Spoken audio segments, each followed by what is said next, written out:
Hey guys, thanks for tuning in for another episode of Hayden Newberry Fishing. We are back in South Carolina again. We're back in the camper.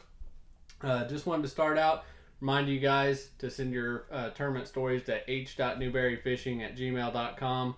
I'm going to do the first episode of story time using subscriber stories tomorrow, and then we'll just kind of sprinkle them in after that. But if I use your story, I'll send you some free fishing stuff. So a little bit of an incentive to send them in, and I just want to hear all the different stories everybody's got, and so we can talk about them on the channel. Starting out today, I wanted to talk about how tough Falcon rods are. I ordered a new Falcon Cara rod.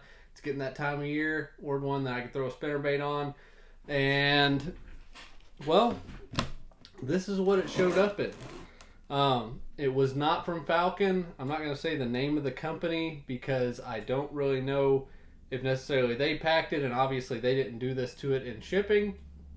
But the rod was literally in this rod tube with no covering on it, no wrap, no bubble wrap, nothing on the ends, nothing covering the tip of the rod, nothing covering the opposite end of the rod. The ends of this rod tube were not taped. They could have just came off and the rod fell out the entire time, and it was delivered with the rod tube broken, and somehow the rod is still in one piece. So tough rod. There's no marks or anything on it. I kind of gave it a little test run outside and it didn't break or anything, so I'm hoping that it didn't get damaged or anything, and whatever FedEx was doing with it on the way.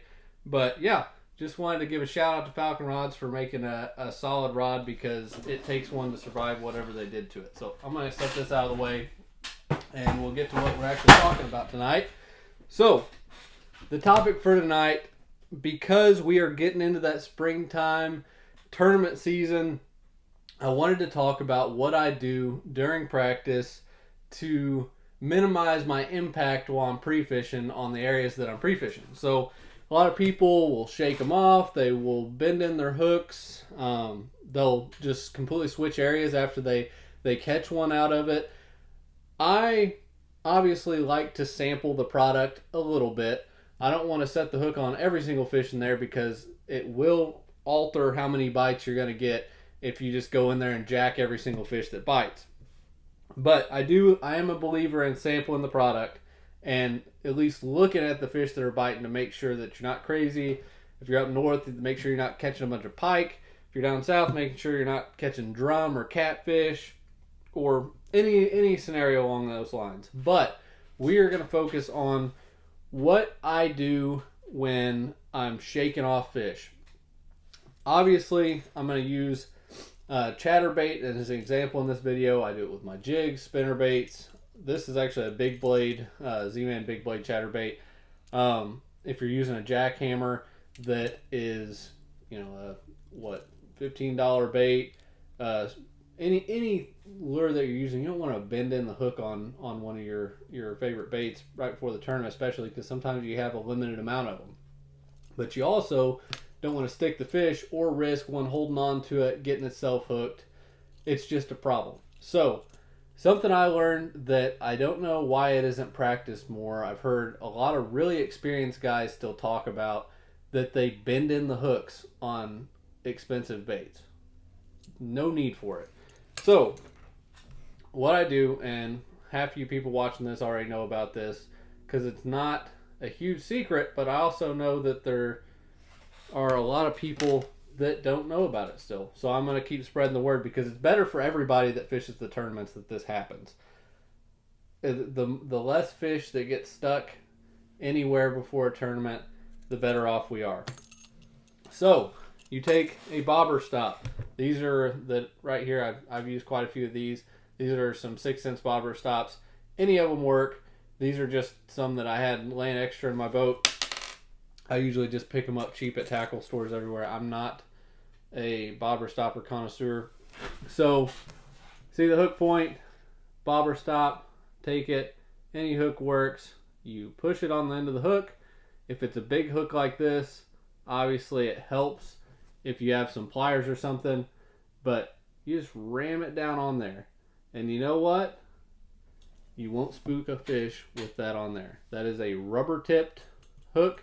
You're not hooking a fish with that. Bobber stops cost practically nothing. You'll eventually cast it off, or a fish will bite it and it'll get pulled off or something. I have never hooked a fish when I've been using bobber stops to cover the hook point. I haven't. I can legitimately say I have never hooked a fish. Is it possible that it'll come off and you'll hook one? Well, it's also possible that you bend in the hook and it doesn't bend in far enough. It is absolutely possible to hook a fish that way too. Or it's possible to not bend in your hook because you don't have enough baits, and then you end up accidentally hooking 2 or 3 of them throughout the day. One of them's a 6-pounder, and then you've scared him off of the area before the tournament ever starts. But right there, just to give you guys a closer look, that is what it looks like. It's literally, I mean, it just turns into a nub, and you're not gonna prick the fish or poke them or anything with that thing on there. I mean, you can ram your finger down on it. You're not getting through it. It's a solid piece of rubber, and you can buy a 20-pack of them for, I don't know, $2, something like that. I can't even remember how much expensive they are.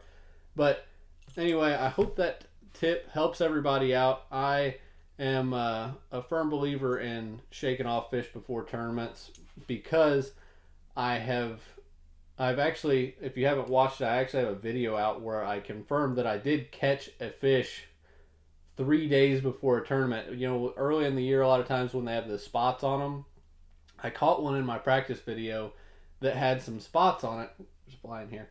And in the tournament, I weighed in that fish, and it was actually like 3 whole days later.